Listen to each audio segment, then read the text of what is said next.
sia associato voi in Italia.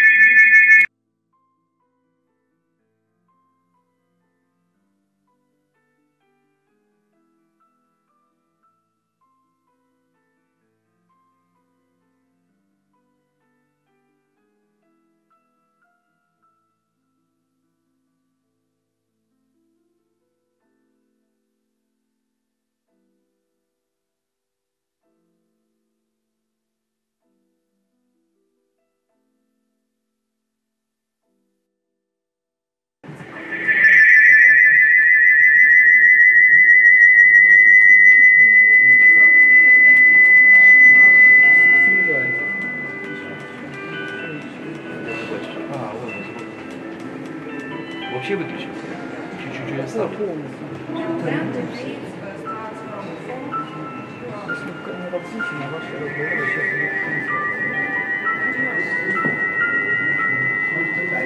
I cannot tell you what the time now.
Yes.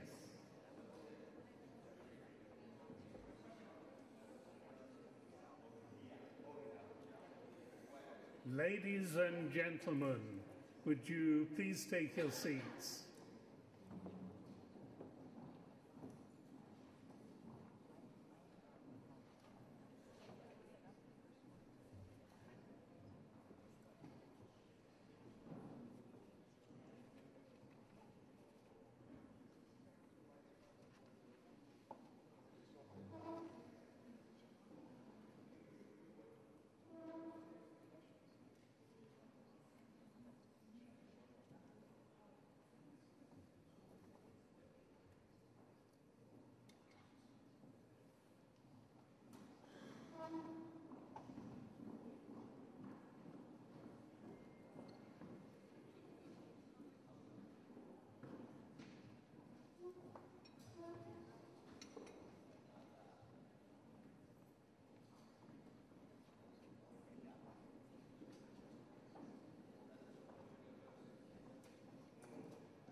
Okay, if you are all ready, we will make a start.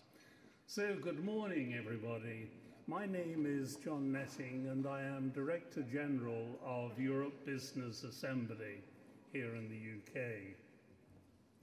On behalf of the Assembly, the Academic Union, and the Global Club of Leaders, I'm pleased to welcome all of you. Amongst us, we have honourable professors, rectors and deans, doctors and educational management professionals, excuse me, as well as business chief executives of leading regional companies here today. For the first time, the Oxford Summit will be broadcast live to an audience of 33,000 people around the world. The Summit's organising committee is grateful for your presence here today, and as usual, I would like to express our particular appreciation to the Summit of Leaders 2018 official partners, regional companies and education institutes from different countries. Today, they are Mon Space Multinational Corporation Malaysia, Al-Jazeera Engineers and Consultants, Dundee Precious Metals Chelopech, EAD, Bulgaria, Gaudium IVF and Women Health, PVT Limited, Moteo TVET College, South Africa. We are grateful for your particular relevance to this year's Oxford Summit of Leaders. I am proud to state that we have a rich programme for our daytime session entitled Lifelong Learning and One Step Ahead Business. Excuse me. The necessity to move with the times. So I should mention at once that each presentation has its time limit, and we all have to manage our own speaking times. And those who have difficulty managing their speaking times will find me behind them, prodding them when their time limit comes to an end. We are happy to have the opportunity to make our meeting more open and borderless and broadcast today's summit on the official European Business Assembly YouTube channel. So we are live at the moment and hope this innovation will become a constant element of our current and future activities. In addition, I would like to inform you that after our working session, we will hold the Oxford Debate, a special discussion platform for experts and regional leaders in the educational services sector.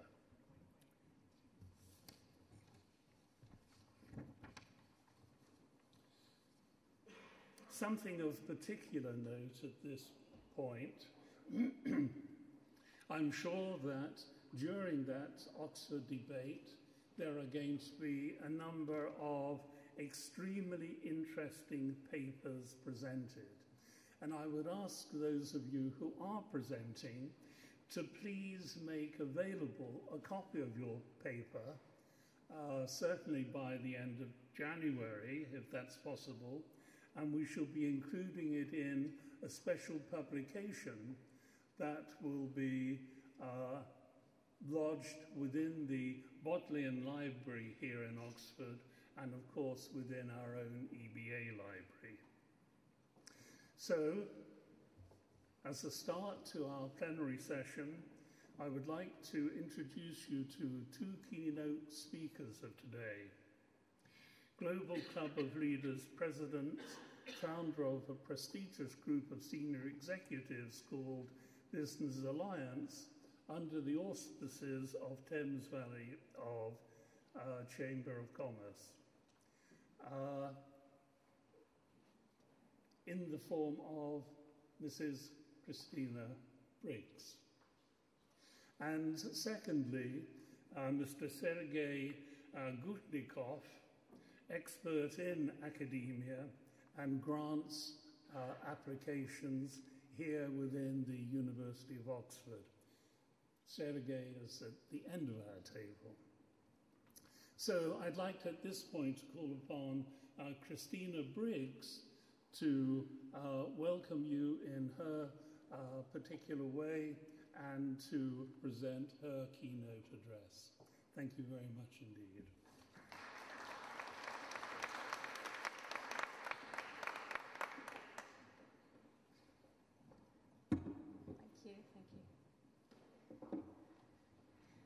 Well, good morning, ladies and gentlemen, and a warm welcome to all of you. I'm always impressed by the journeys that you undertake to get here to celebrate this important day. And it's the highlight of my day, really, is listening to your projects and what you're doing, and I'm always amazed, and I'm sure today it will be no different. I've looked at the agenda, I've looked at the topics, they're so exciting, so important, and things that I believe in. So I'm going to say a few things that I think is important for all business leaders to be aware of. John's mentioned anticipating change. So I want to touch on how we can anticipate change and the things that we have to do to position our organisations so that they are sustainable and that they grow in the future. So I'll just move on a little bit to mention some of my topics. First of all, I want to just touch on the Global Club of Leaders and what it's about. It's about exactly what we're doing today and in the programmes outside of this arena. It's about us sharing our own individual insights and reaching a consensus so that we can make change happen, if you like, in our communities and maybe at a global level. Also, you can see by the delegates, you have your booklet, you can see where people are coming from and the important positions and the important areas of influence that they have within their own countries and their own organisations. So it's a very, if you like, influential, highly educated and an exclusive network that we have in this room. Please take advantage of it during the networking times and the social celebration this evening. Also, this evening, it's about the recognition of excellence. So I'll be very pleased this evening to welcome a few of you and honour you for the work that you're doing in your organisations and in your countries. So let me move on to the new world of business that we are in. And the first area I want to talk about is the top there, the new world mindset. As we know, in our organisations, we now have many different age groups, we have many different nationalities, and how we manage to communicate and really influence each other and accept each other's ideas is a big challenge. And it calls for leaders to be very sensitive and very mindful of how they have an impact on the people in their organisation, whether it's the customers, the board of directors, or the employees in the company, because these days retaining excellent talent is very important. We put a lot of effort into developing our talent, so we must retain them. And that calls for a new type of leadership. So you can see there I have emotional intelligence. This is an area that I'm particularly interested in, and it's one that John and I have many conversations about every time we meet, but it's quite an enjoyable topic for us. The top note there is exponential leadership. So it's the thought process, and I'm sure we're going to hear some of you mention this today. It's the thought process that you undertake as you look at your own business and the processes and how you do business. And when we talk about exponential growth, using technology and asking questions about your existing successful business and how do we need to change that for the future. Again, recognising the theme of today's discussion, it's about anticipating the future, recognising that we are in a world of very fast change of technology, of the way we think and the way we collaborate. And if we do nothing, then we regress. So we have to anticipate it, know what's happening and move forward. And the third bullet point there at the top, purpose-driven inspiration. You know that millennials and increasingly the talent in our organisations, they have to have a purpose of why they're doing it. It's what they expect these days. Now, I think the difference is we all want to be involved in activities that are inspirational and interesting in our lives. That's something that I have witnessed that everybody has in line. However, what we now know is that a younger demographic, the millennials, are more vocal about it, and they demand that that's what they want for themselves. So if you don't have a purpose in your organisation, a high-level purpose where you're trying to do some good for the community or society or for the globe, then they very quickly, they'll take their experience and move on to an organisation that does have a purpose-driven agenda. So that's something that we need to focus on. We don't have time today to go into detail, but it's there, and it's something you should be, if you're not doing or you're not aware of it, it's something that you need to put some attention into it. I'm going to say a few words in a few moments about the Europe Business Assembly and Mon Space, about transformation. And again, this is about, again, being in a dynamic world of fast change, and how the techniques and the tactics that we have available to transform our businesses, whilst not being stressed, but being able to carry out that transformation, whether it's transformation in turning our business into a digital organisation, or increasing efficiencies using technology, or because of technology being able to reach new audiences in new countries. These opportunities are available to all of us, and they're available in new markets. So, yes, it's a challenge as we have to continue with our existing business and introduce a plan for change. It is a big challenge, but the positive news is we're all in the same place. We're not behind the next person. We're all focusing on the same agenda. So we're all trying to adapt to the opportunities and the technologies that we have available to us. And the bottom here, integration and implementation. My final point at this point with regard to this is about constant and never-ending improvement. And it's about setting our systems up in our organisation so we have meetings and discussions and an agenda for innovation in our organisations and with our supply chain and with our community. So innovation is at the top of our mind because we have to constantly change, we have to constantly be aware of the opportunities around us. So there we are on some of the 21st century chains. I've mentioned the 60s of digital disruption. If you're not sure what this means, please feel free to come and talk to me over the day. But basically, it's, for example, it's looking at your competition and that you think that they're just doing one aspect of your business. And all of a sudden, we've got that expression there, deception. You think, oh, it's nothing, it's just a little part of my business. They'll be fine, we're too strong. So that's called the deception stage. But all of a sudden, you're in disruption. They've got an audience, they have a following, the price has been reduced, it's now available online, they don't have to pay, they can just put their finger on the telephone, and all of a sudden your business has been disrupted. And if you are not aware and awake, then it can happen very quickly, and we see it in the news all of the time. So this is the 60s of digital disruption. It's the 20-second soundbite, but it's huge. So it's something that we need to be aware of. We've talked about some of those other areas there already. The gig economy, second to bottom. I want to mention the gig economy.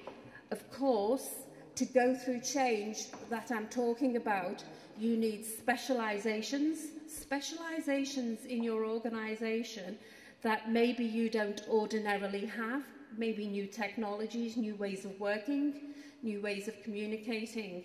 So the tendency now is to bring in experts or to acquire companies who specialize in these areas. So there are options for you available.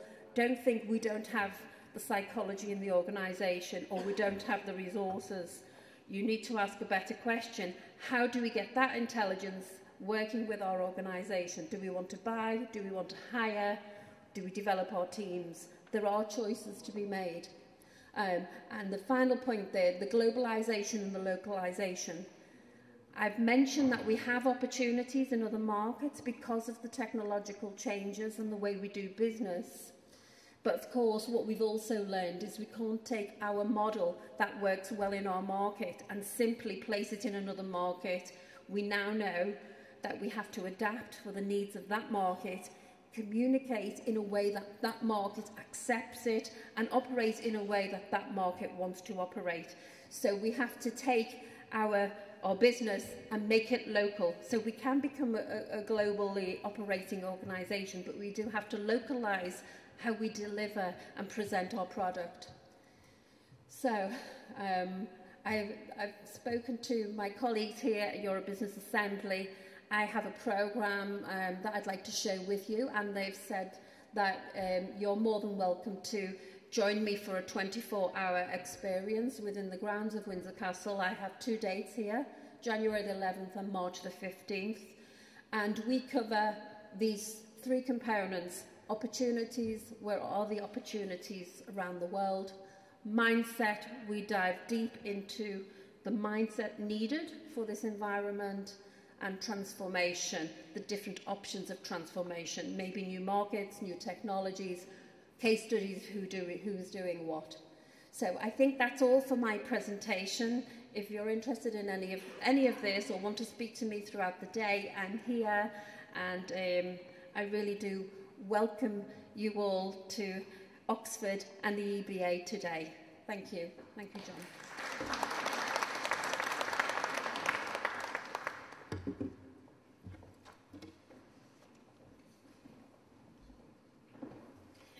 Christina, thank you very much indeed for that. I would now like to introduce Dr. Sergei Gudinov, who is going to make our second keynote speech, and his is entitled University of the Future, New Trends and Opportunities. Dr. Gudinov. Good morning, ladies and gentlemen. As you can guess from my name, I am a Russian, and I will speak with strong Russian accent. But I've spent in Oxford, at Oxford University, 29 years. I came here as a postgraduate student and still work at the Department of Clinical Neuroscience in the group that works on prevention of Alzheimer's disease and stroke. when I came to Oxford, it was the university of the past. Now we are the university of the present, and we are talking about the university of the future. Because over the last 20 years, a dramatic change has happened in the human civilization. And I'm talking about this thing. It was not conceivable 20 years ago that we all will have access to all textbooks and handbooks and all information in our pocket 24 hours a day. So that makes a big change in educational mode, how to teach students. I'm talking about students now. And the change is that previously students had to learn facts. Now the facts are here. Students have to learn how to operate with the facts. So the principles of dealing with the facts, not the facts themselves. Of course, some basic facts are needed to be learned, but you don't need to remember many things because you can always look at this. A buzzword these days is lifelong learning, because you cannot, in our quickly changing world, you cannot learn something once and forever. In 10 years' time, in 5 years' time, sometimes tomorrow things change and you have to learn new things. By the way, Oxford University is very good at this. If you know, there is not much teaching that happens at Oxford University. The students are given an opportunity to study themselves and then they're controlled. So that's why graduates from Oxford, are so in such great demand by the... of course, with the digital technology, more and more learning can be done online, and it is happening online. So people go for courses. Some courses are free, and there is a variety of courses, so a lot of learning and education can be done online. Some experts even say that it may be a risk for the traditional universities. They won't be needed. It's not true, because the classical on-campus experience is still very important. When we are talking about young students, the school leavers, that's the first time when they leave the school, they leave the parents, and they start their first adult life.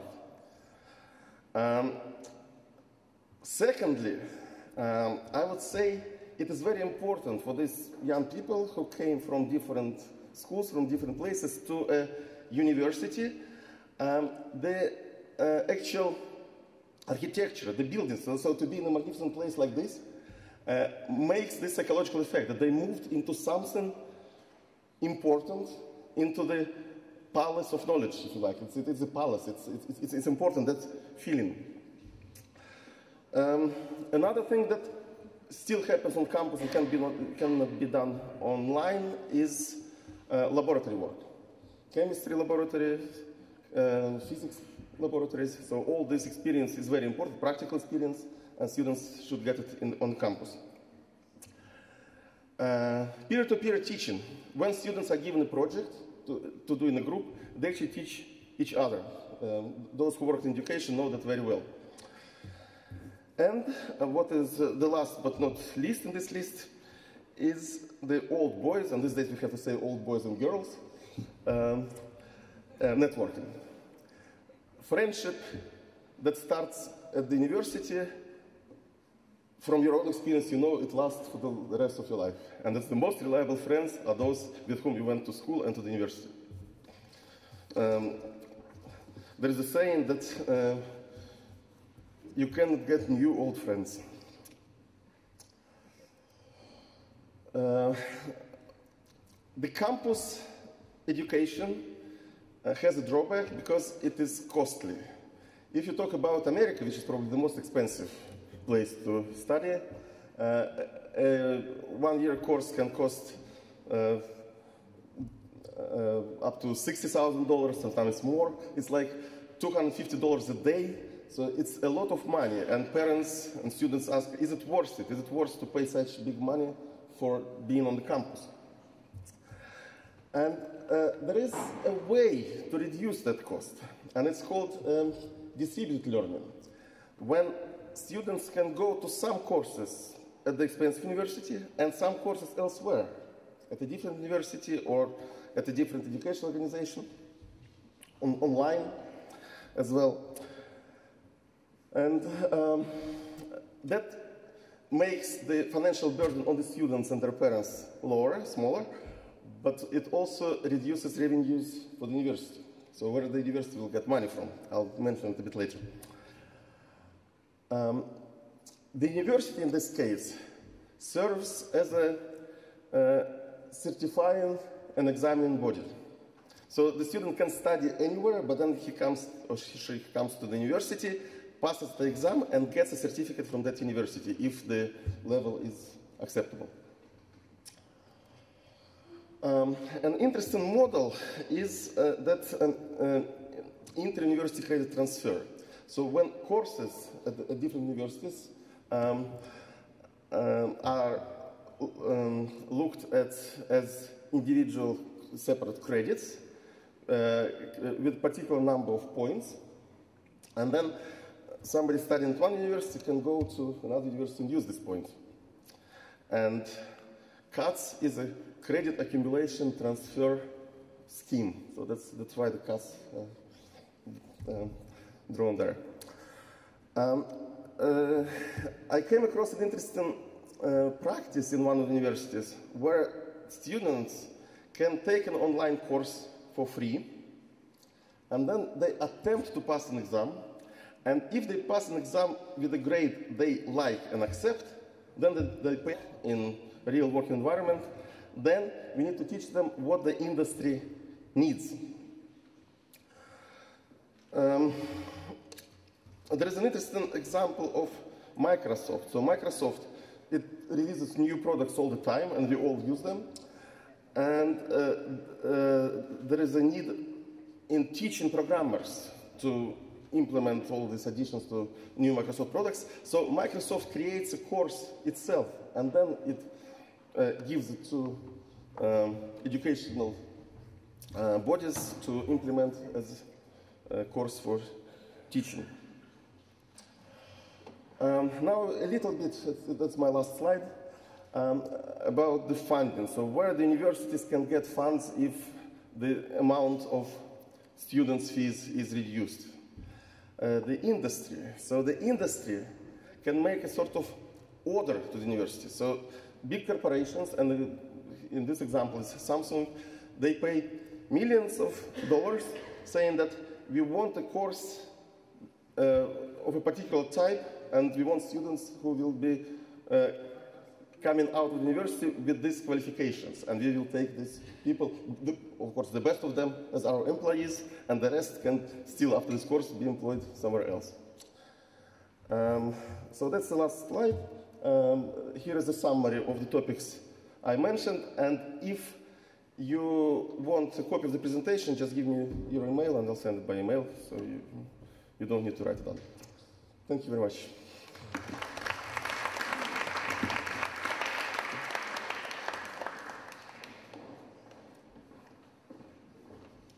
Sergey, thank you very much for that interesting introduction.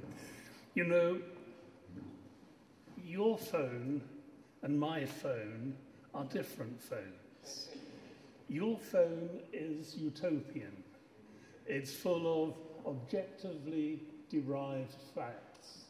I have a dystopian phone, which is full of subjectively derived opinions. Now, I find one of the big challenges in teaching students is they don't know the difference.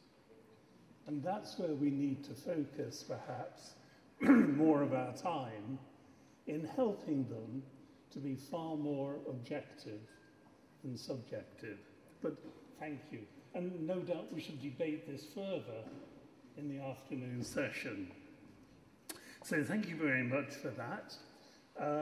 At this stage, I would like to now hand over proceedings to Christina again, who is going to moderate much of the rest of this morning's discussion. Christina, thank you.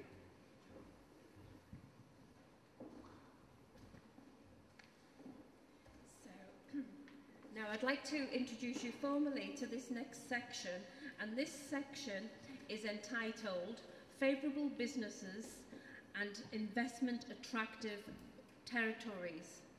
So what this section is really about, it's about leaders and entrepreneurs in business transformation using innovation, as I was speaking earlier about transforming business, and we're going to hear from our speakers who are in this space how they are reinventing their own organisations and how they are anticipating change and what they must do to reinvent. So I'm really excited to hear these case studies. But before I go on to that, I want to focus a little bit on Europe Business Assembly itself and how, as an organisation, it's taken some steps forward in its own journey.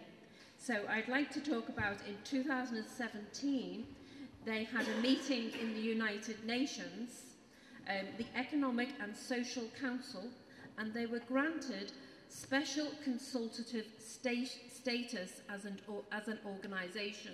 And this is really very important. And the 3 areas of focus for this body, it's ECOSOC is their official title, and the areas of focus are sustainability, sustainable economies, sustainable society, and a sustainable environment. And the Europe Business Assembly, under their consultative status, is about consultations and reaching a consensus with regard to projects of change in these areas and how we can prioritise what these changes should be and how we should take them forward. So that was a really big opportunity for the Europe Business Assembly to increase its own standing on an international platform. So I'd like to mention how this came about. We had a delegation that went to Geneva to have this meeting and have this discussion, and the people in attendance were Mr. Ivan Sabov, the EBA Director of International Relations, who's here today. You can speak to him about that. Dr. Jessie Lai, founder and group CEO of Mon Space Multinational Corporation Malaysia, and Anton Savov, who is the president of East Ukrainian Academy of Businesses. They attended the meeting with Mr. Michael Muller, who's the Director General of the United Nations office in Geneva. So it was a huge achievement and great foresight to bring a preeminent team such as this together to go on that delegation and to be recognised as this consultative body. So I really applaud EBA for being so proactive in this field.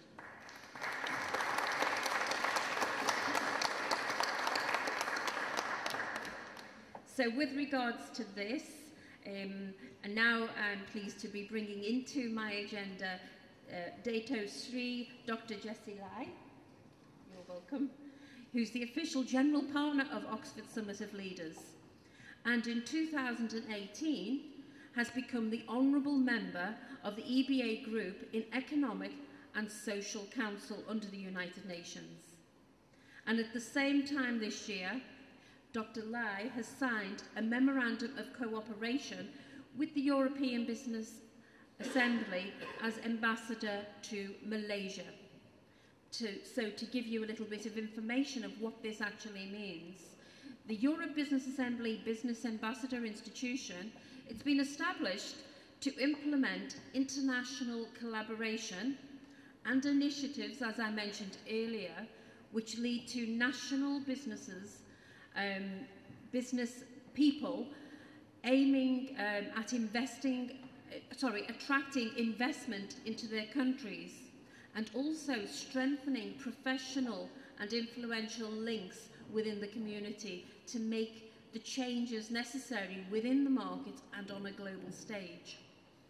So I now would like to welcome Dato Sri Dr. Jessie Lai as a leader who deserves international recognition and ask her to say a few welcome words. You're most welcome.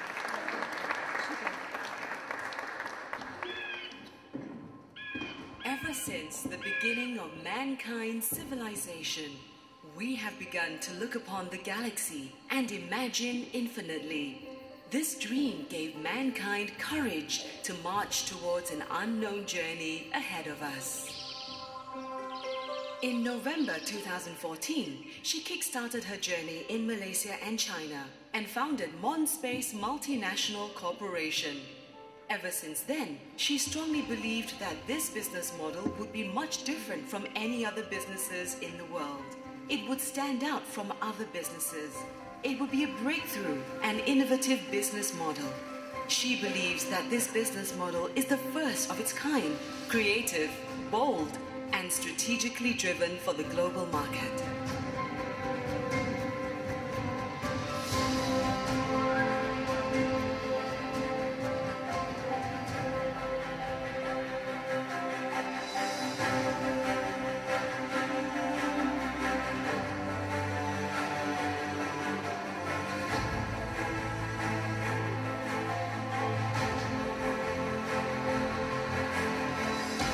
We shall not only craft our plan 1 year ahead, we shall foresee global development at 5 years, 10 years, or even 20 years. Only we can lead the market one step forward.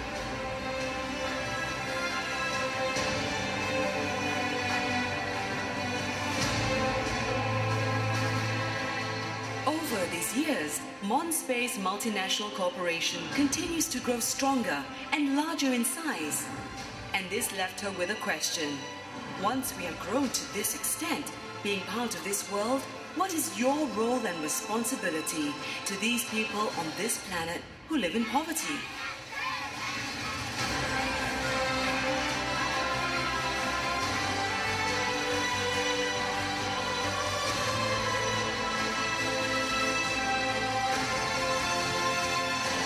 This is not one story. This is from more than 20 countries around the world. The visionary story of more than 20 million people. These are stories of you and me. Let's join hands and embark together on this remarkable journey of our lifetime.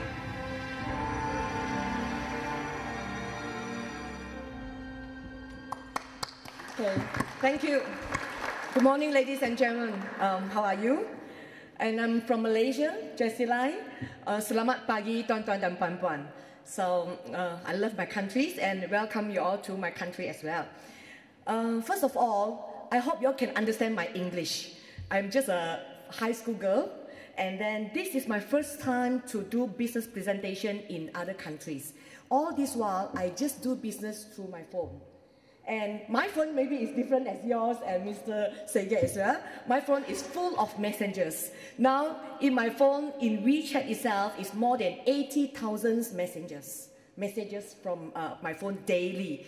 So I do business only through social media. I do business only through phone, through Facebook and all this technology. For the past 4 years, we use this to develop our business, to build our database, and now we have achieved 27 million of users just through this. But I think from the message from this morning, we understand that the only things that do not change is change. We have to accept it. Every day there's a lot of changes. It's also the same thing like nowadays we see the technology is so advanced, but there's a lot of fake news as well. So after we build the after we build the big data, we still have to build a lot of things so that human beings they can see. If long time they just hear and they can just imagine, but if they don't see, they cannot feel it. So now is the 5th year of Mon Space. We are doing a lot of things in all over the world. This is why today I come to Oxford, which is, just now I said I was only a high school girl, and then Oxford always is a dream place for all of us who are not going to universities. So admire. So this is the first time I do business presentation here, because we are trying to tell the world that what we have been doing for the past 4 years. So I would like to introduce to you our main business, which is CP Mall. CP Mall is an e-commerce platform. We have thousands of products inside, but we create user first. We have some very innovative plan and also rewards plans. That's why now the registered users is achieved 27 millions. And after we are having the big data, then we started with this platform after like about 10 months. We built the data. Then we have CP Mall started. So I would like to introduce to our CP Mall, which is a business. It's very fun. You can find products in our website here. You can also even do a live through our website, and you can introduce your products, and you can sell or buy products from our platform. And the most important thing is we provide opportunities to people, to a normal person who has not from rich family. We are normal, not high educated, but still we can involve in this business as well. So you can do some recommendation, and then you got a rewards from here. So our planning is, from after we have this, then now we are planning to manage this CP Mall using blockchain technology. As we know, why we use blockchain technology to invest in this, because to manage this, because it's decentralized, because everybody can become a boss here, everybody can have profit from here, and it's very transparent. As we know, now the world is full of real and fake. We don't know, you see. So, and the people who do business is getting younger and younger. They don't have a basic business ethic, in fact. So from blockchain technology, it can be very transparent. So this is the first business that I would like to share with you. We started from CP Mall 4 years ago, and I would like to share with you our video as well.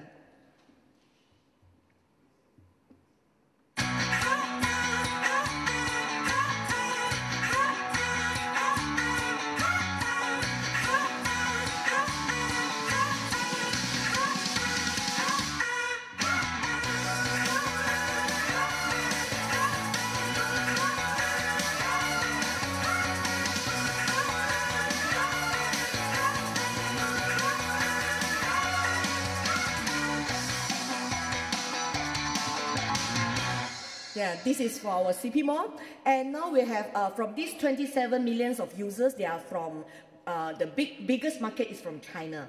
And then the second biggest market is Middle East and North Africa, and also Indonesia. Then only we come to Malaysia, Thailand, and Cambodia, Vietnam, all these countries.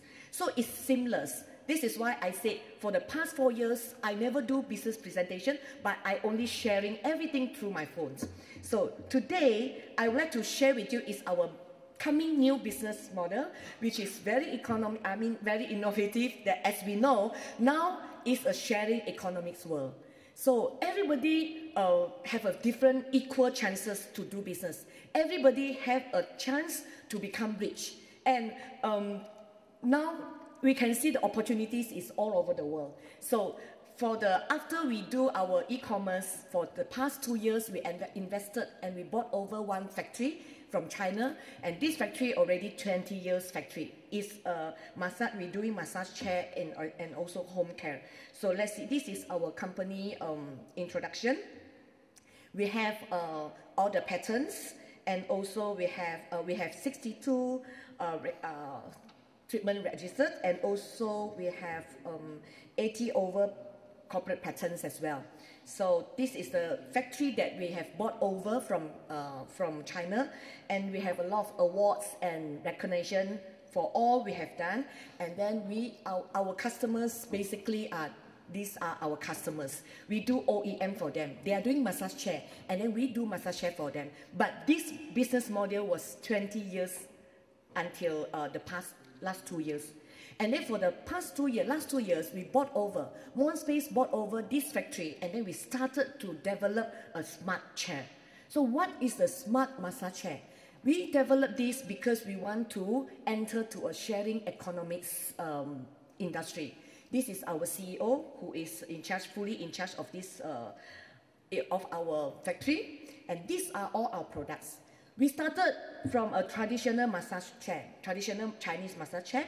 Like just now Mr. Peter was saying, we need massage. Everybody, when we see massage, wow, you feel very relaxed, right? Okay, so, but you can only do massage when you go to spa or you are at home, you just enjoy it. But what happened if we travel a lot?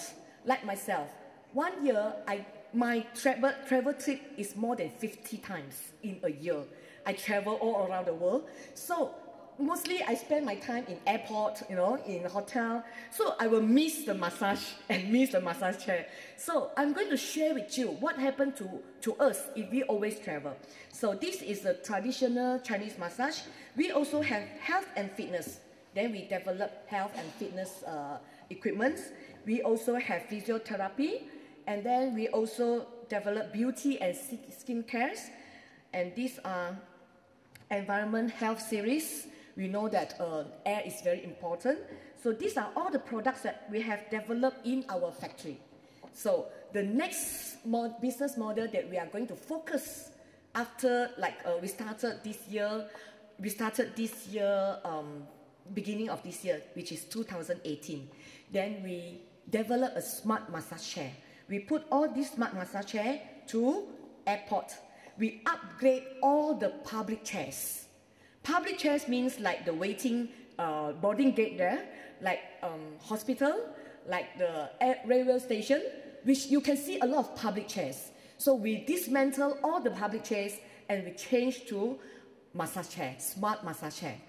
We change for them free. And then they will just use payment gateway. They will just pay if they want to do massage. If they don't want to do massage, they will enjoy a very comfortable chairs in a public place. So this is what we are doing. And we started from China. As we know, China, we have the opportunity of the public chairs in China is more than 10 million of public chairs in China. And then for the past year, for 2018, we have signed with 1 million chairs to upgrade 1 million chairs for the airports, hospital, and railway station. So can we see the existing chairs is like maybe metal, you know, plastic, and then we change to our sofa health seats. We upgrade to smart massage chair. And you know, this is a railway station. We upgrade it. And this is one of the airports in Baiyun Airport, which is in Guangzhou. Then we already upgraded. And for the time being, we have already upgraded for more than 100,000 chairs in China for the public chairs. So, and we can see, for public chairs is our first step. And then the channel, we can have a lot of public spaces, social spaces, business spaces, supermarkets and leisure spaces as well. But that will only after the second phase we will do. So the first phase, we go to the public chairs first.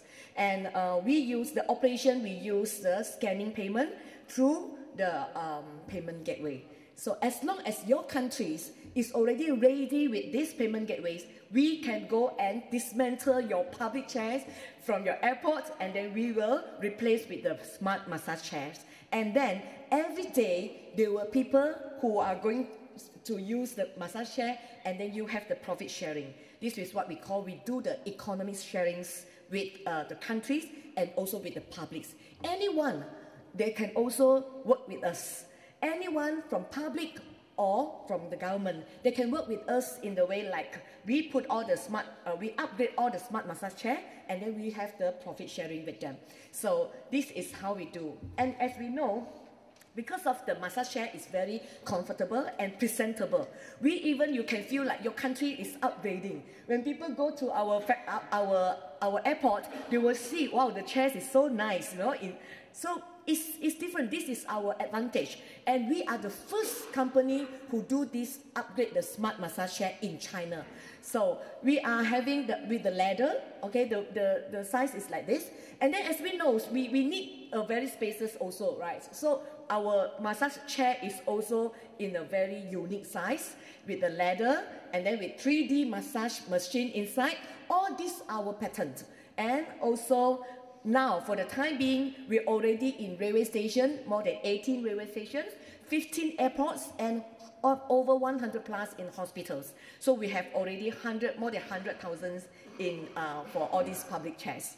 So I think you will enjoy it when you go to China and when you are waiting for boarding. And as we know, now sometimes it's winter, sometimes it's snowing, sometimes flight delays always happen. So what happens if flight delays? Don't worry, you can just use the massage chair there while you're waiting, so you don't feel too boring or too tired. So we have been the #1 in this market in sharing economics in this smart massage chairs. So maybe you will feel very curious, is this real work? And I would like to share with you, we put all these massage chairs with some of the places are the VIP places like business lounge. In business lounge, can you imagine daily one massage chair we can collect more than 150 until 200 RMB for one massage chair.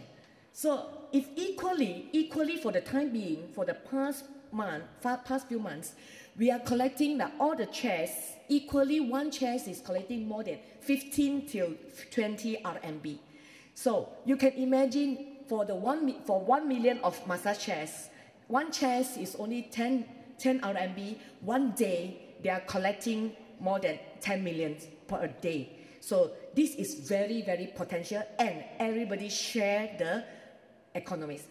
The airport will share with us, the country will share with us. For those who are from public, also will share with us. This is how we do our economic sharing economics.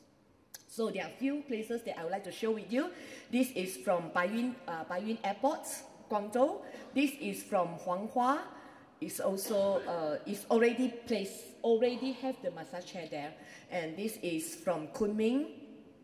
You can see it's very nice, right? So I think we wish our country also replace with this. I think we have His Excellency here. So maybe you can consider also your country can put this, to make your country looks very grand and very high standard and also comfortable. We can feel like the country is welcoming all the foreigners, and they make them feel very comfortable while they're waiting for boarding. So this is from Guilin. This is from the railway stations. We dismantle their chairs, and then we change to this smart massage chairs. This is from Guangzhou as well, and also the railway station. So this is what we are doing now from Mon Space. I hope that you all enjoy it. And if you have any inquiries, you can also scan my QR code. You are welcome to understand more about our business in sharing economics. Thank you very much. Thank you.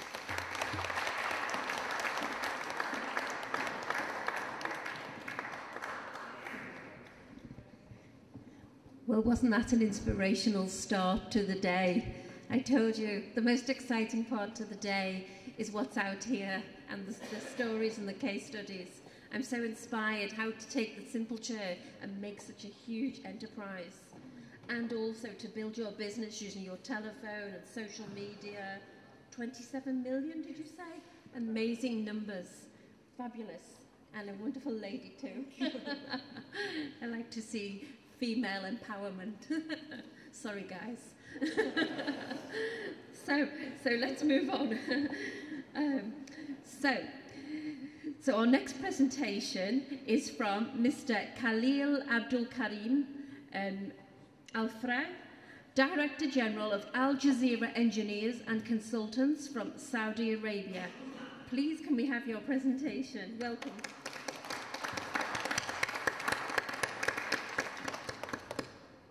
I'm from Saudi Arabia. First of all, I would like to say Assalamu alaikum wa rahmatullahi wa barakatuh, our greeting in Arabic and Islamic. Actually, I'm not coming here for presentation. Our business is engineering, but I'm coming here just to learn from you guys, because you are the teacher, and we are keeping learning continuously. Our business is very simple. It's engineering in different discipline of engineering, starting from the structure, electrical, mechanical, and urban planning. And nowadays, with I'm going to keep the presentation on the TV. I'm just going to speak it directly because I'm going to make it very short. Okay. With our vision. vision right now, we're just starting now, enter in the business of nuclear. So we are now doing some participation with some international company to get introduction of the nuclear engineering to Saudi Arabia, because this is part of our vision for the next few years. Because unfortunately now in the generation in Saudi Arabia, we're using a lot of oil, crude oil actually, almost 3 million barrels a day, just for the consumption of the electric generation in Saudi Arabia. So if we're going to continue that way with our plan and building more power plant, that means we're going to consume a lot of oil. So we are now we have the intention to go with the nuclear, and we hope that within maybe 7 years we will have our own nuclear generation, and that's part of our vision in the future.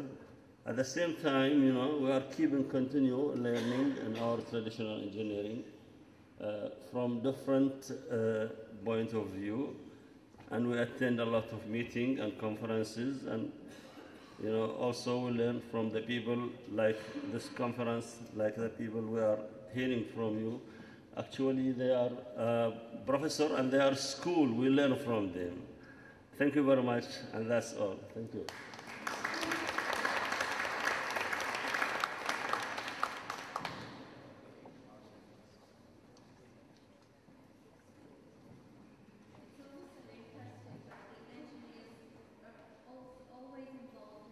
Massive projects, thank you.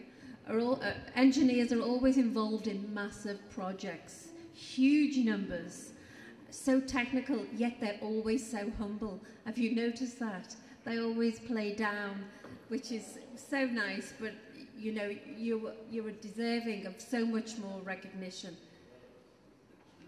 So let me move on to our next speaker, and I'm going to welcome Mr. Ilya Gorkov, General Manager and Vice President of Dundee Precious Metals, Chelopech EAD from Bulgaria. Welcome. Good morning, ladies and gentlemen. I will talk about mining, but little bit different mining. We already start talk about innovation and digitalization, which means we started with that a few years ago, and now we're working with that. Yes, my phone is also different than yours. Actually, mine is a little bit broken here and there because it's go underground. But what is difference between this telephone and the other telephone? From here we also can operate our business, but not only trading and marketing. Operating equipment 1 kilometer underground from here. And even we can blast from here. But that is nice blasting, it's not dangerous one. And what we find when we start talk about transforming our company from the normal or traditional mining company, I forget to press this kind of things.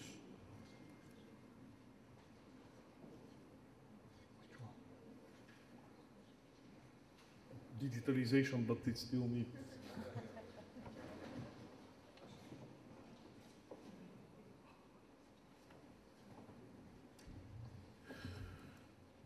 Okay, I will show the presentation, but I will talk for things which are behind the slides, the things which cannot be seen and presented on the papers or on the screens.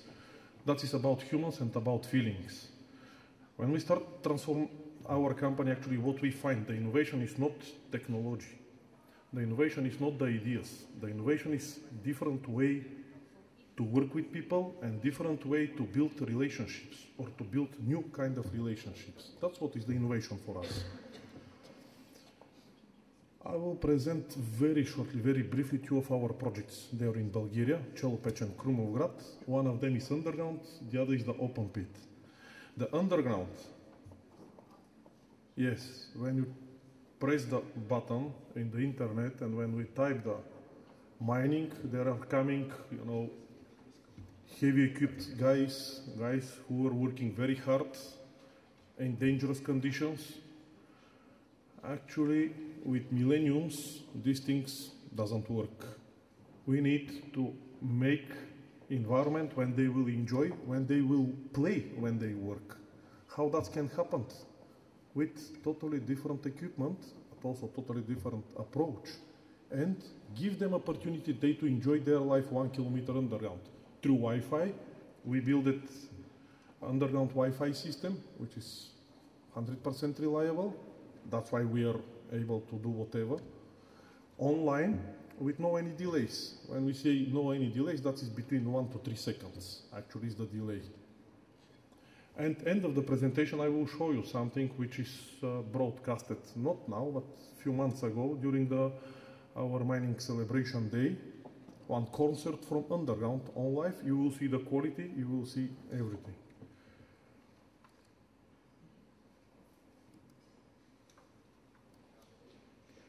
Here you can see the photos from, or pictures from our two projects. They are quite different. One is heavy industrial, the other is not heavy industrial. But what is common?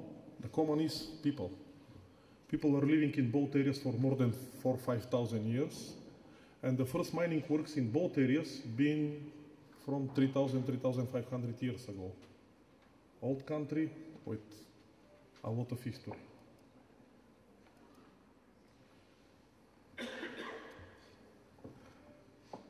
I will not talk that much about photos here, just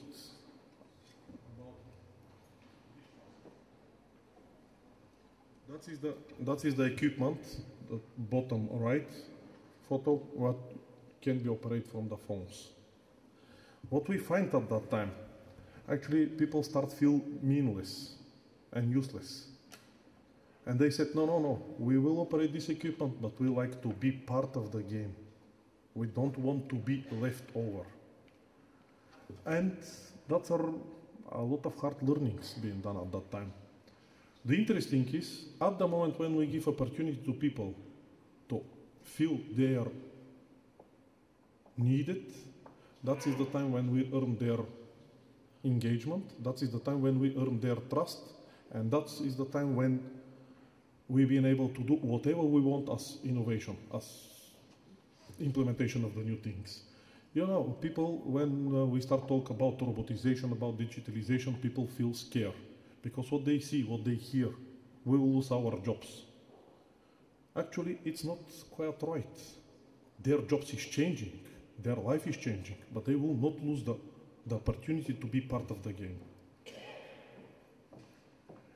And again, innovation is not only equipment, not only technology. The innovation is how we see our nature, how we'll create the environment when we, the miners, don't disturb the nature. And on those photos you can see a few of our projects, how they've been in the beginning, how they look after.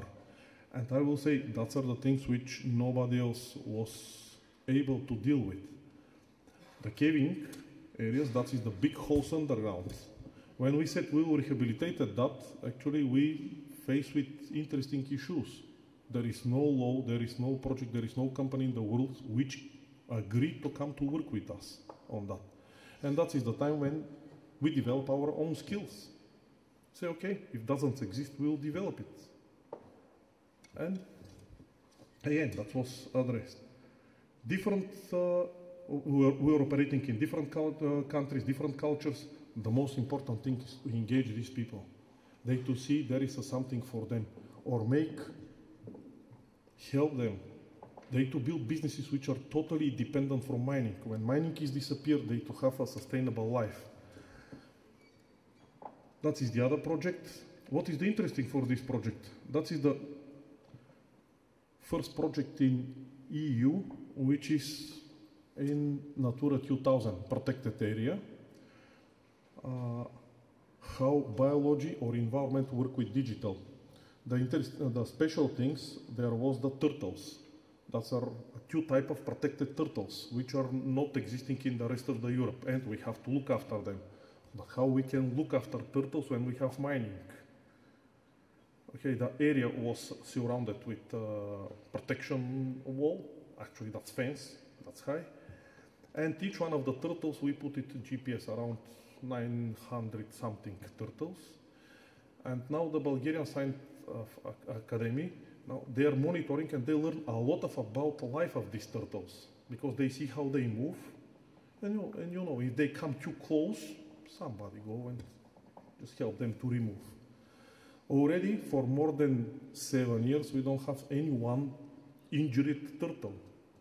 Through this way, we earn a lot of respect from the local community because when they see how we treat the turtles, you know, you cannot treat humans with less respect than turtles. The other interesting part there is how I said in earlier, people used to work and live there, ancient miners, 3,500, 2,700 years ago.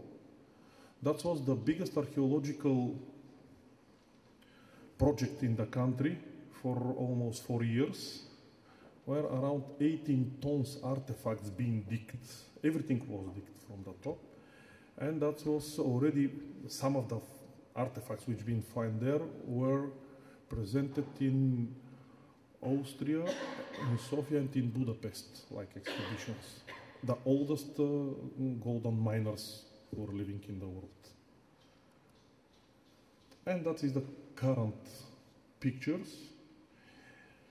In Eastern Europe, we have all countries have one big issue. People immigrate, they go from east to west. Actually, with our projects, we've been able not to change that, but at least to show how that can be changed.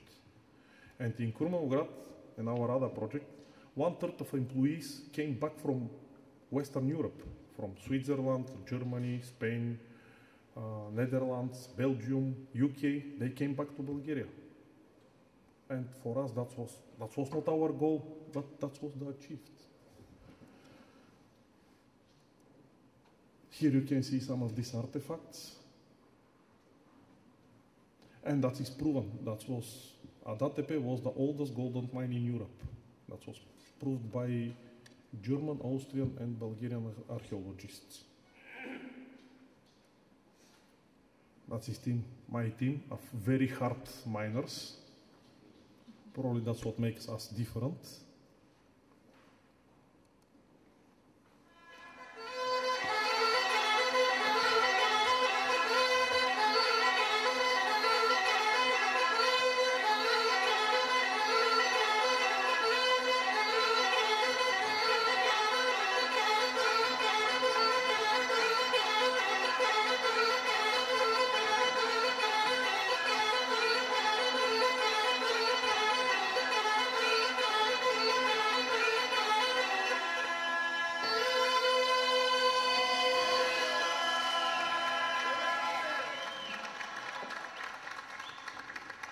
If you go in YouTube and type 600 meters underground, that's what will come, around 30 minutes on live. You see the quality? For us, that is very important, people to enjoy. The next target is to have underground ballet. We'll see how we'll perform. Thank you.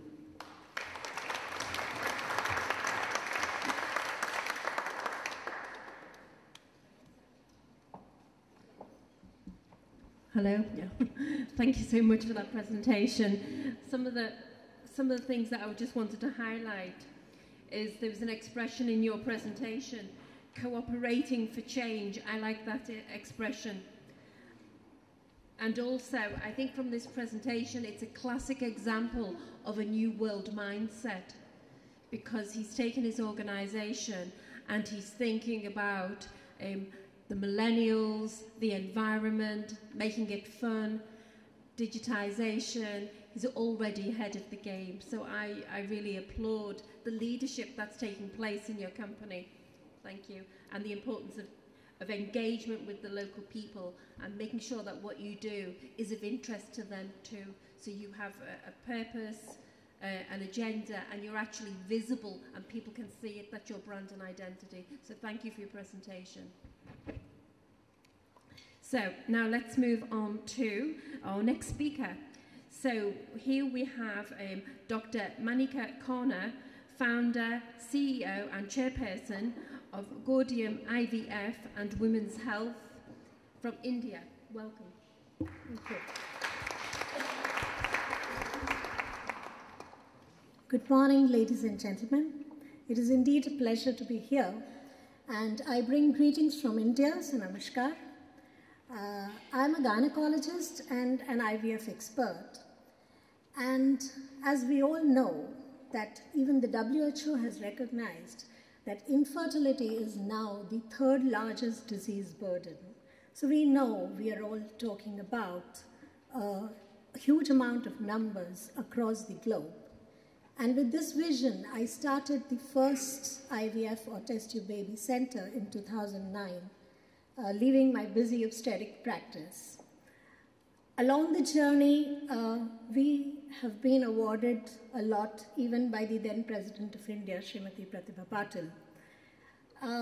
Why this has happened is going to be clear. So, we work on something we call as the patient-first policy. So the center of our world is the patient. We keep the patient at the number one place, and then we work accordingly. And maybe that is one of the reasons. We keep ourselves abreast with all international developments, and that is why we are part of the ASRM and the European Society for Human Reproduction as well. The vision of our organization is to create a better world where women achieve the best possible level of health, equality, and empowerment. So here's more to women empowerment. Okay, no offense meant to the men, right? And as Professor Netting said, all our phones are different, and my phone is full of baby pictures. Right, babies which we have created and delivered over all these years, and we have more than 10,000 of them by now. So over the last 10 years, we have been providing customized treatments to each patient. Despite the huge numbers that we deal with every year, we still manage to tailor-make the treatment according to each couple, because we are dealing with human beings and not with machines. So each couple has its own story, own history, and own medical dilemma. So we still customize the treatment to each patient, and that is why probably we have a 20% higher success rate than the international average of 35%. Till date, we have 20 centers of Gaudium, which are spread across the major cities of India and also to other parts of the world. Taking along this vision, as Christy rightly said, that we have to anticipate change. And you know, when women are now taking over dual roles at work and at home, they are somehow, somewhere neglecting their health along this journey. And so anticipating that, we have now added another wing to Gaudium. So we are now not just an IVF unit, we have come up with the country's first women's specialty hospital. So this is a hospital which treats only women and restricted to few specialities so that we treat her along the journey of her life. So when she's born an infant, when she's an adolescent, she's, tackling all those teenage troubles. When she reaches her reproductive age group, the childbearing age group, what are the challenges she faces? The process of birthing, the process of recouping after birth, getting back into shape, getting back to work, and then, her journey along her gynecological problems as she progresses, and up to menopause and later. And also, as we all know, that the cancer risks are rising across the world. So what we have done here is that we have introduced the concept of pre-screening for cancers so that women are educated enough to, according to their family history or risk factors, they can identify whether they are at risk for a particular cancer or not, and so take preventive actions before it's late. So with this concept, we have launched the Women Hospital. What does our brand mean? As I already said, we customize treatment, and that is why we are known for success in people who come after multiple failed IVF attempts elsewhere. So we work out the reasons for failure and then work out solutions. We treat the most complex male factor in fertility cases. And because of the use of, as world is progressing, technology is progressing, and we have to keep ourselves updated, when we use all this cutting-edge expertise, putting at the patient at the center, the results, believe me, are amazing. These are the range of treatments that we offer. Everything under the reproductive medicine umbrella is done by us, including surrogacy as well. So what are we trying to achieve? We are trying to achieve babies. We are trying to create lives where couples are struggling for years when they're not able to have their own baby. So in short, we are delivering motherhood dreams. And that is why all these awards come by. I'll just share a couple of medical milestones.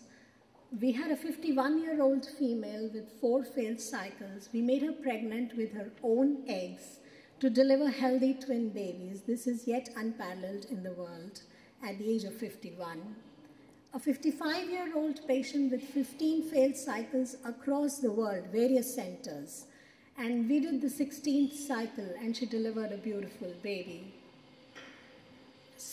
We've had many such cases where there were multiple failures complicated by the lady having hypertension and diabetes, where we were able to work hard and get them delivered.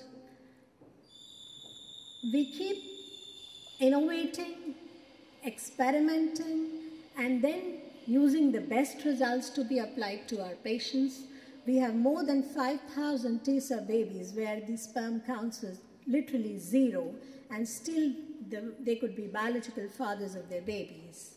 So these are few of the medical milestones that we have touched along the way. But the vision for the organization is much bigger. We are always looking to work with strategic partners who share the same vision, share the vision of making women's health more achievable in various parts of the globe. So we are now looking at a rapid geographical expansion within India and outside the country, so that along the way, we not just treat women, we empower them, because 70% of our staff is women. Thank you so much.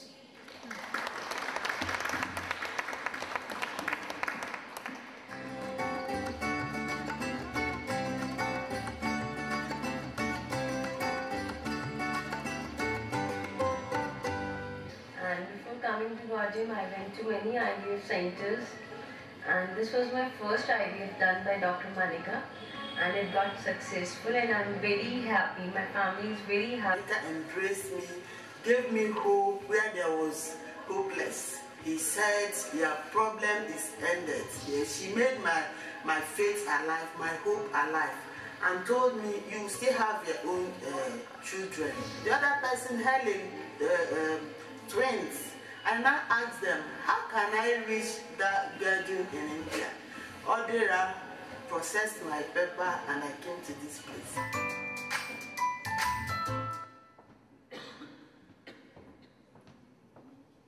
Thank you. That was really inspirational. I really enjoyed your presentation. I like your strap line.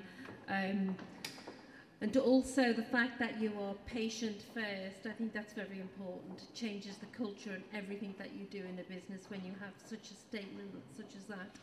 And also the 7 stages of womanhood. That's fantastic initiative. So I wish you the best, and I'll be looking you up also. I'm not sure which stage I'm at. Okay, so now let's move on to our next inspiring speaker. And this gentleman comes from Hong Kong, China, and it's Mr. Joseph Chan, who is the CEO of Asia Pay. Welcome.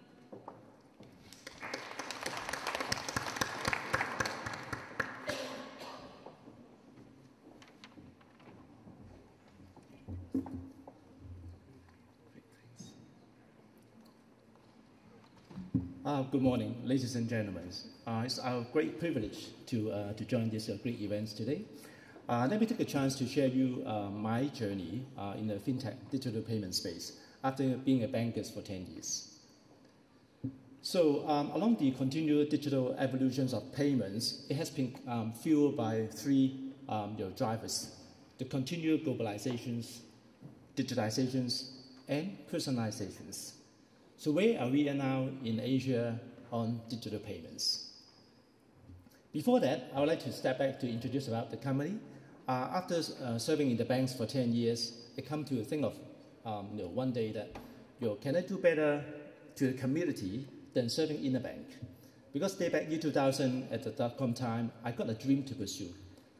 I think I can contribute more to value add to the society by bringing those who have the disadvantage of enabling accepting digital payments can become a reality. So since then, I found a company with my executive to build these unique companies to serve Asia. So unlike many other payment companies, they focus on one stream of business or payment model. We try to expand into multiple areas. But in a nutshell, we provide payment gateway services to merchants, corporate clients. Together, because of our continued R&D innovations development, we also as technologies for banks in Asia. We start small in Hong Kong. Hong Kong is only a 6 million people city, and hardly can allow us to break even in the first few months, first few years, since back in 2000. I'm so glad that after 2006, we break even and start to fulfill our dreams to be an Asia player. And since then, we expand into 12 markets together. So now stretching from Hong Kong to Singapore, Malaysia, Thailand, Philippines, China, India, Indonesia, and Australia. And our footprints will continue to expand in the future. When we look back payments, we have been talking about a lot of cashless societies. We have talked about Bitcoin, crypto. But in a nutshell, in the whole Asia, even though a substantial amount of countries has been get used to all kinds of digital payments, credit card, net banking, debit. But surprisingly, there's still a lot of consumers who do not have the privilege or do not have the confidence to adopt digital payments at large. So you can see that the consumer behavior also varies country by countries. You can see that the adoption of digital payments could be around about half in Asia, but still another half of the transactions is still cash basis. So for those who are innovators, who are disruptors, this could be the chances ahead to how to make the whole Asia to be cashless. Now let's take a look at the evolutions ever. Asia has been transformed into a cash societies to like credit cards, net banking, wallet, and now to an array of a lot of new QR model and a lot of adoptions of biometrics payments nowadays. So in typical countries in China and Asia, you can just walk up to the convenience store, supermarket, you show your face, and then your payments can be done behind the scene via your wallet. So you don't have to bring your cards, as everyone say. As soon as I have a phone, it can run for my life 24 hours a day. And that could be a reality now. I think a lot of those who travel in China a lot, you virtually do not have to bring your cards or cash in your pocket. You can go to convenience store, you go to parkings, you go to kind of a cinema ticket. All can be wallet, can be cashless. The payment gateway has been transforming from a very traditional realm of a credit card payment to be a very complicated four-pillar areas technologies. So when we talk about digital payments, there are 4 layers of R&Ds nowadays. The first layer of all is how to enhance the consumer experience transactions. In the old days, people, when they talk about digital payments, it could be just an in-store payments, kite swipe or EMV. But now you can go through contactless, IoTs, and many other channels nowadays. Secondly, for a lot of business, when they go online, no matter it's a massage chair, airline ticket sales, hotel bookings, it undergo a lot of different companies use different technologies, different checkouts, fulfill the orders. So on the payment gateway business, we also have to form a ecosystem environment to co-work with all these partners in the market, no matter it's online booking engines or mobile apps developers.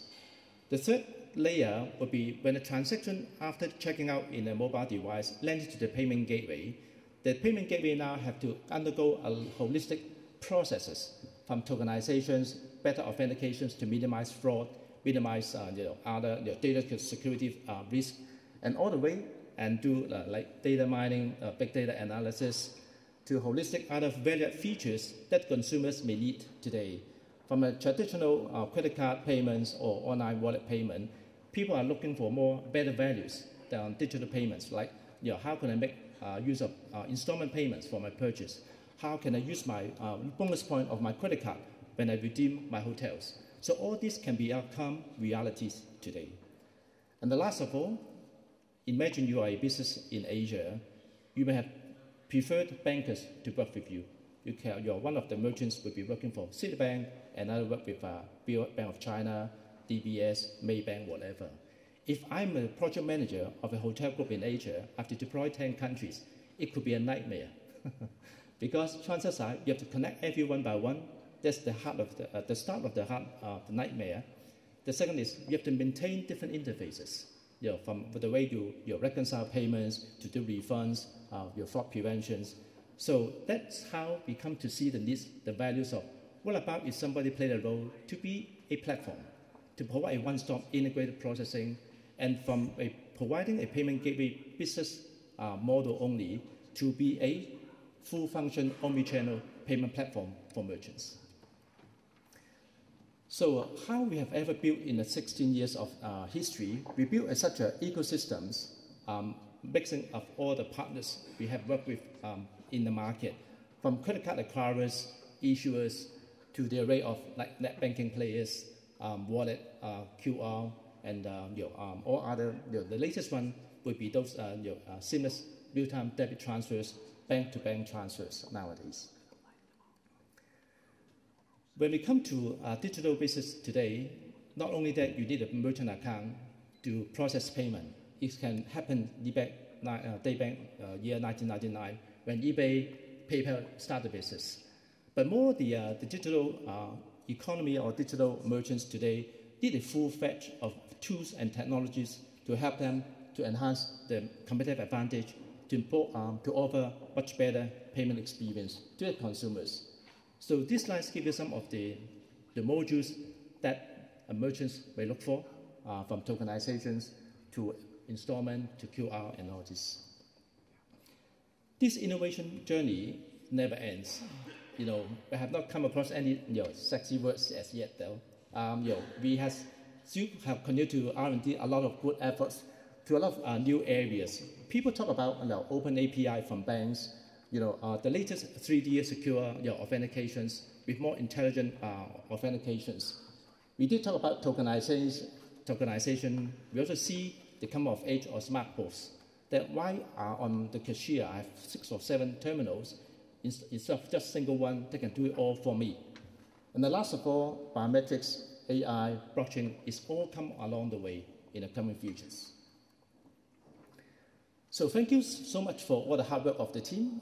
With our 15, 16 years of time, we earned the trust, respect from all our partners and clients in the market, from banks, airline, hotel, e-commerce.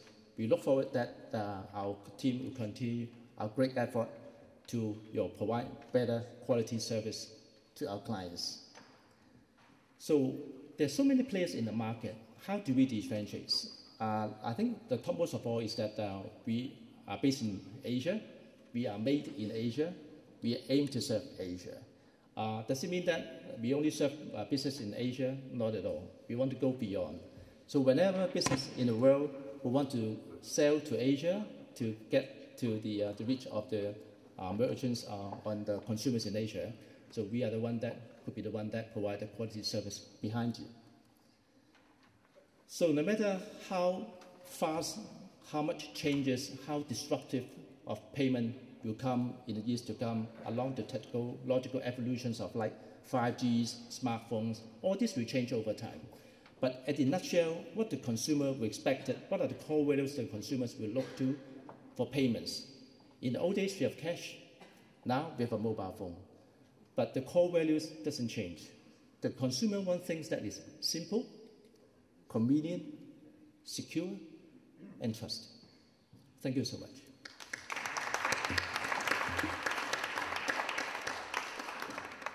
Thank you so much. It's so interesting today. We've got all of this leading innovation and high tech. We've got, you know, changing people's lives. And I said earlier, not to be overwhelmed. Okay, we're talking about high technology, and now we're talking about FinTech. How much detail? I'm so grateful for the very final slide that just said simple. It's all behind the scenes. So again, this is an area where we're providing an insight into what's happening in the future, but also what we have in the room are people who can provide the solutions. Take advantage of speaking to those people and taking their business cards, because then you bring in the experts and you can implement. We don't have to know everything. We just need to know where to get the right help. And also, I noticed in your presentation, you talked about your dreaming to pursue. Again, as we said at the beginning of the conference, everybody wants something that's inspiring and something that's interesting, and it's good to see that you left the banking and, okay, FinTech, but you're still following your dream. Congratulations. So let's move on to our next speaker. I'm pleased to invite Ms. Alexandra Georgieva, CEO, Delta Motors, BMW, Serbia. And I hope I spelled your surname correctly. You can correct me.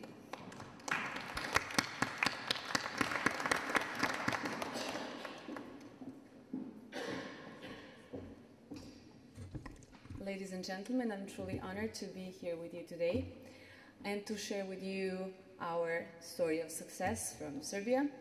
And of course, we have a short video who is more descriptive than myself. But what makes this invitation really special are actually key drivers to our success, which have strong foundation in education, actually. So I graduated from the Faculty of Philosophy. My major was andragogy. That refers to main principles of continuous lifelong learning and education. But nowadays I come from business environment where everything is about speed and innovation. So because of that speed, continuous learning is actually crucial for sustainability of our business. So we put a lot of effort into supporting our employees. So we have developed also numerous talent programs. We heavily support our colleagues in terms of education, and they're developing further their skills. So this is very important, but what is maybe even more important is when your colleagues, your employees feel that they're worth investing in, then your story of success actually begins. So I will then let you to see the video because it's quite nice. So that would be it from my side. Thank you.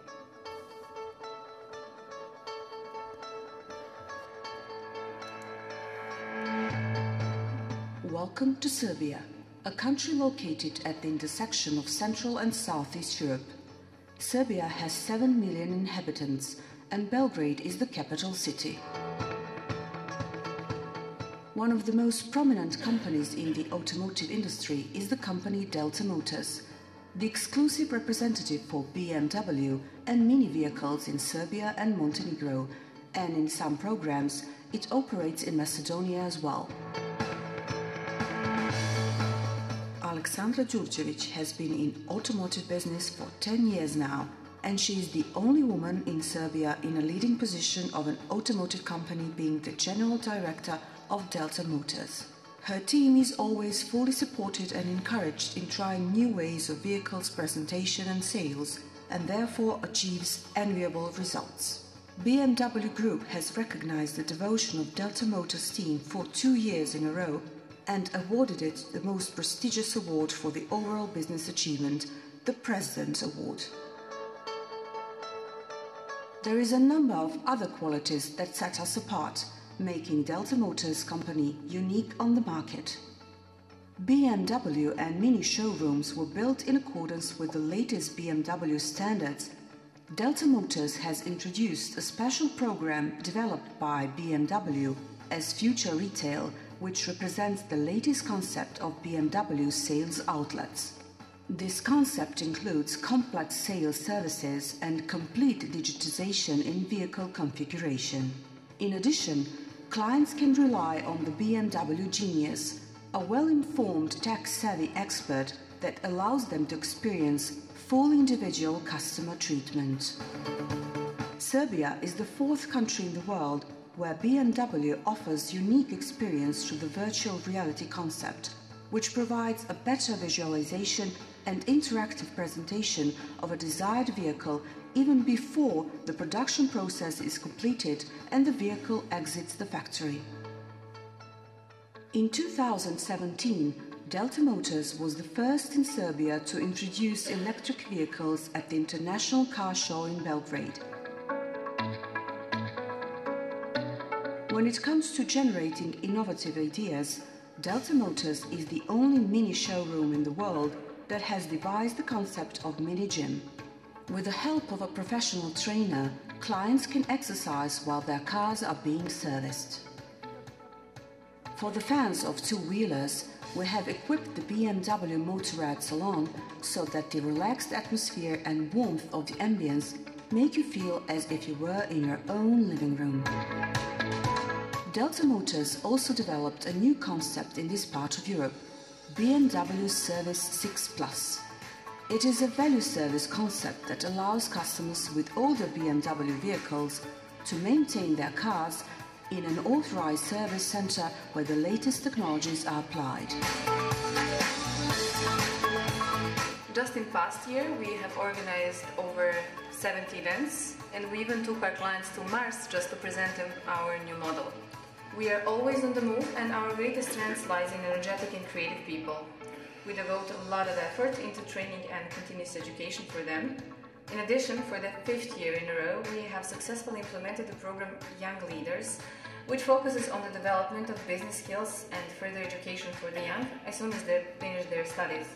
With the average employee's age of 37, our company is still young and we have a lot to learn, but at the same time we're very brave to challenge our limits. So the only thing faster than BMW cars are our ideas.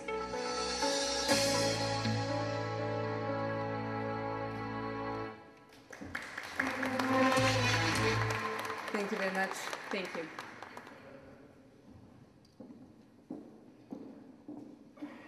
I like that expression, the only thing faster than our car is our ideas. That's fantastic strapline.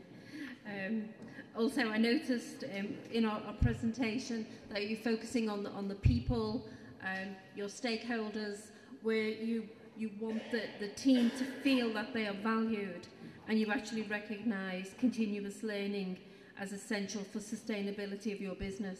So again, the whole theme of the conference, it's innovation, it's people and mindset, and how it's intermingled with sustainability and technology. It's complex, but some of the principles, you start to build up a picture and a pattern as we hear speaker after speaker focusing on their customers, focusing on their teams, focusing on technology and innovation and ideas. So we're beginning to build up the pattern of what we're doing in different locations. So now I'd like to move on to our next speaker. I hope I get this pronunciation correct, from Zimbabwe, Mr. Kudagwashe Taru Berekera, founder and CEO of Craft Properties, Zimbabwe. Welcome.